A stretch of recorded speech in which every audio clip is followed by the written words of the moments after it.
Marco Aurelio dijo una vez, la mejor manera de defenderte es no parecerte a quienes te han hecho daño. Y eso suena sencillo, hasta que reaccionas por impulso, hasta que respondes con enojo, hasta que dices algo que después quisieras retirar, hasta que sobrepiensas tanto que terminas dañando lo que querías cuidar. El problema no es lo que te hicieron, el problema es lo que haces tú después, porque cuando reaccionas sin pensar, cuando te domina el orgullo, cuando actúas desde la herida, las consecuencias pueden llegar muy tarde y el arrepentimiento también. Por eso hoy quiero compartirte 10 enseñanzas de las meditaciones de Marco Aurelio que te ayudan a detenerte antes de reaccionar, antes de arruinar algo importante, antes de convertir un momento difícil en un problema mayor. Y la número 7 es la que más evita conflictos innecesarios. Vamos a empezar. Número 1. Si te duele algo externo, no es eso lo que te perturba, sino tu juicio sobre ello. Y está en tu poder eliminar ese juicio. Hay momentos donde reaccionas rápido. Alguien dice algo y ya te cambió el día. Un mensaje, ya estás molesto. Una actitud y ya te cerraste. Y luego, horas después, te preguntas por qué reaccionaste de esa manera. Marco Aurelio te está diciendo algo fuerte aquí. Lo que te movió no fue el hecho, fue la interpretación que hiciste en esos segundos. Piénsalo de la siguiente manera. Dos personas reciben exactamente la misma crítica. Una se destruye y la otra toma nota y sigue adelante. ¿Cambió la situación? No, cambió la interpretación. Eso es lo que Marco Aurelio lleva siglos intentando decirte. Entre lo que pasas y lo que sientes hay un espacio muy pequeño, casi invisible, pero existe. Y en ese espacio vive tu libertad. El problema es que nadie te enseña a verlo, porque creciste reaccionando de manera automática. Te enseñaron a defenderte, a responder, a no quedarte callado. Pero nadie te enseñó a pausar. Próxima vez que algo te altere, haz una sola pregunta antes de responder. ¿Esto que siento es la realidad o es mi versión de la realidad? Esa pregunta, por simple que parezca, puede ahorrarte conversaciones que pueden durar días. Número 2. Que ninguna acción sea hecha sin propósito. ¿Cuántas veces haces algo solo por impulso? Respondes para ganar, hablas para defenderte, decides para desquitarte y después cuando baja esa emoción llega la incomodidad. Aquí te voy a compartir algo concreto. Imagina que recibes un mensaje hiriente. Tu primer instinto es responder de inmediato, con todo, sin filtros. Y en ese momento sientes que es lo correcto. Pero si antes de reaccionar te preguntas, ¿qué quiero lograr con esto? ¿Resolver la situación o simplemente descargar lo que siento? Esa pregunta puede cambiar la respuesta, porque a veces lo que necesitas no es decir todo lo que piensas. A veces lo que necesitas es proteger algo que te importa más que el desahogo del momento. ¿Esto que estás por hacer tiene sentido o es una reacción? Actuar con propósito cambia el resultado. Actuar desde el impulso suele dejar consecuencias. Y las consecuencias, la mayoría de las veces, son más costosas que el silencio. Número 3. La mejor venganza es no ser como quien causó el daño. Cuando alguien te hiere, la reacción natural es devolver lo que te hicieron, endurecerte, cerrar el trato, responder con la misma energía. Pero eso te transforma y a veces sin darte cuenta terminas convirtiéndote en lo que te molestaba. Hay algo que la gente no dice suficiente. Cuando te obsesionas con alguien que te hizo daño, esa persona sigue viviendo en tu cabeza, mucho tiempo después de haberse ido de tu vida. Le das espacio en tu mente, construyes argumentos mentales con ella, ensayas lo que le dirías si pudieras, le dedicas energía que podrías usar en otra parte. Marco Aurelio lo entendía perfectamente. Él era un emperador, tenía enemigos de verdad, guerras, traiciones. No solo tenía un mensaje molesto o un compañero difícil. Aún así escribía para recordarse a sí mismo. El carácter no depende cómo se comporten ellos, porque eso es madurez, no es indiferencia, no es debilidad, es elegir quién quieres ser independientemente de lo que el otro hizo. Y ahí es donde empieza la verdadera fuerza. Número 4. El impedimento a la acción avanza la acción. Lo que se interpone en el camino se convierte en el camino. Hay días donde todo parece ir en contra.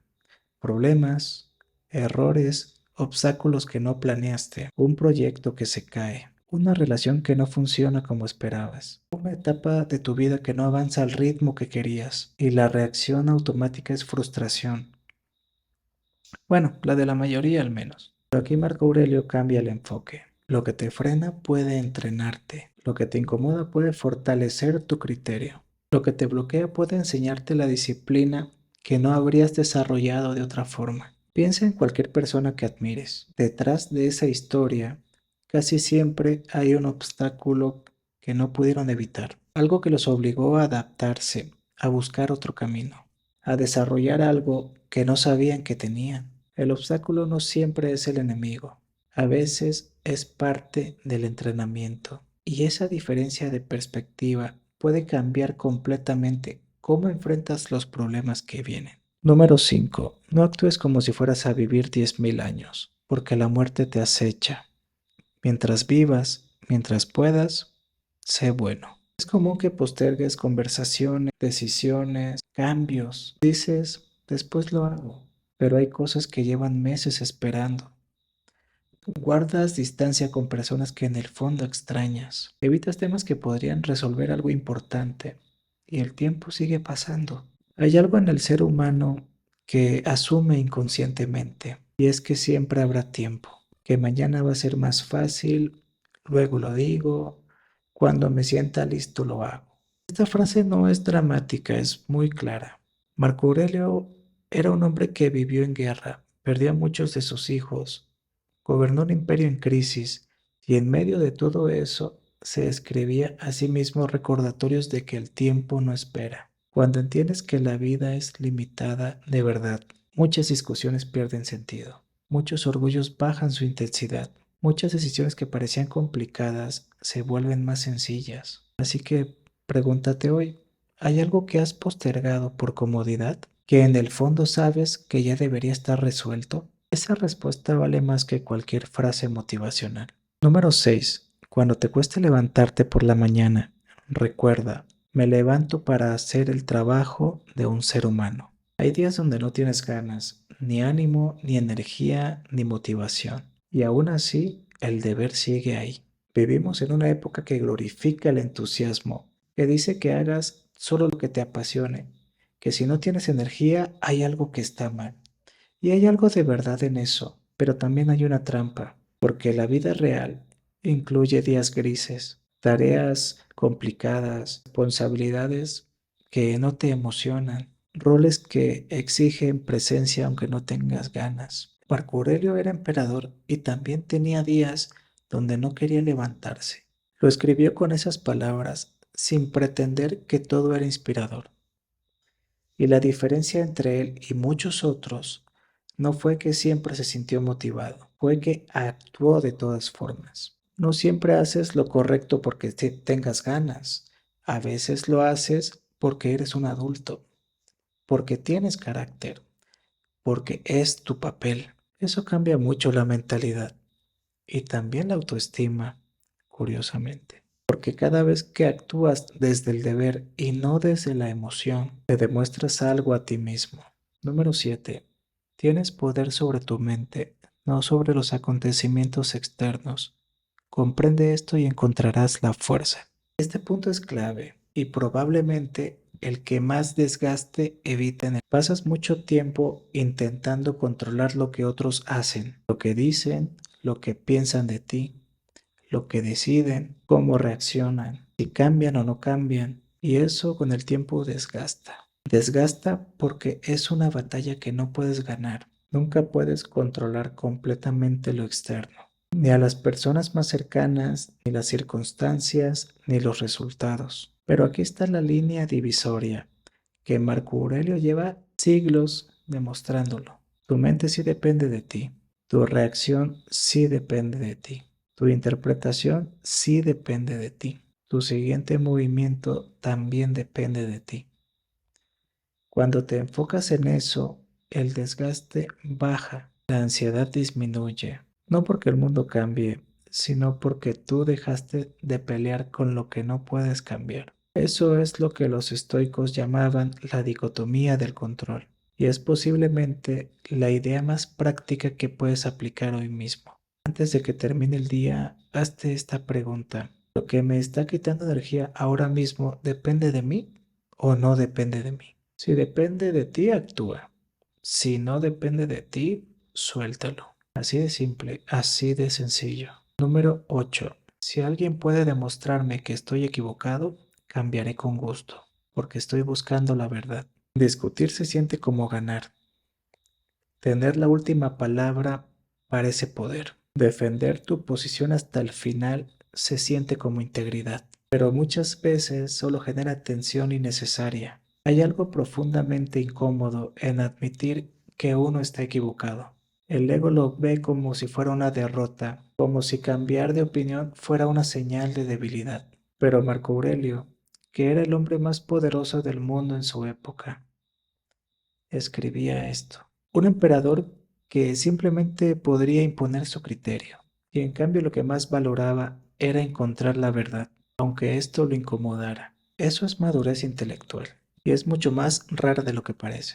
De verdad, esta frase te cambia la postura en conversaciones difíciles, porque en lugar de entrar a una discusión para ganar, entras para aprender. Y cuando la otra persona lo siente, el ambiente cambia, los conflictos se reducen, las conversaciones se vuelven más productivas. Buscar la verdad pesa más que defender el ego.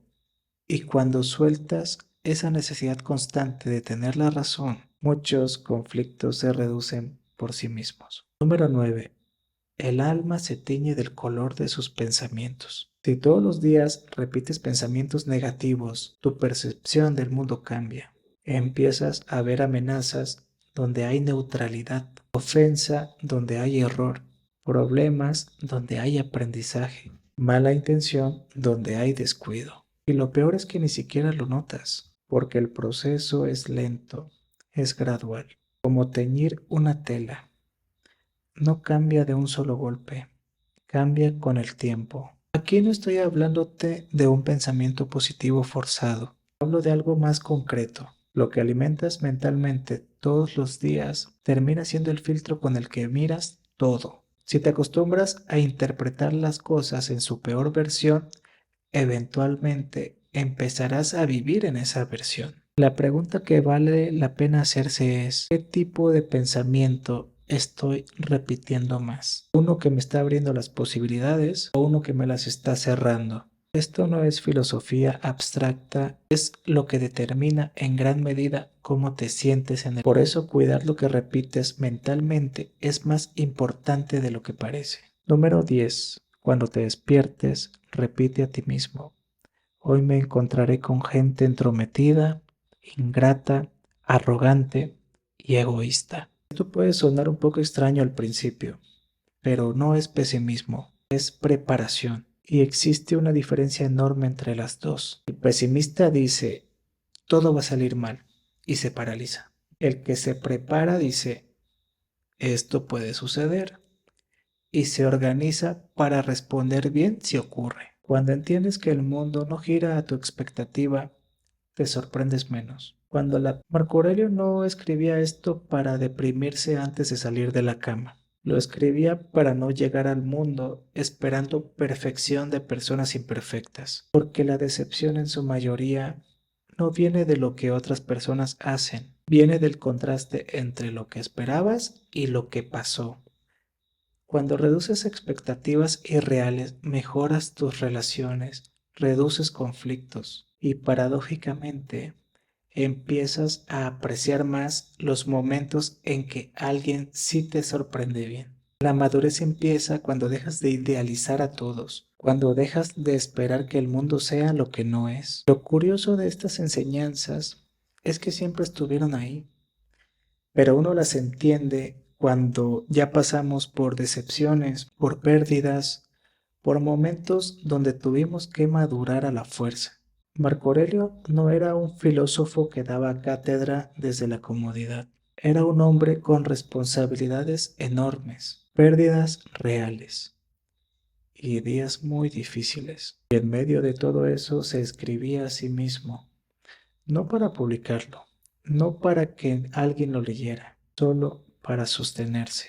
Eso es lo que hace que sus palabras todavía duelan un poco cuando las lees, porque no suenan a teoría, suenan a alguien que también estaba intentándolo. Si algo de esto te hizo sentido el día de hoy, quédate con la frase que más te impactó, porque a veces una sola idea bien entendida puede acomodar muchas cosas por dentro. Si quieres seguir con más contenido, en el siguiente video te recomiendo uno que grabé sobre cómo aplicar el estoicismo en situaciones concretas. Aquí te lo dejo. Nos vemos. Chao.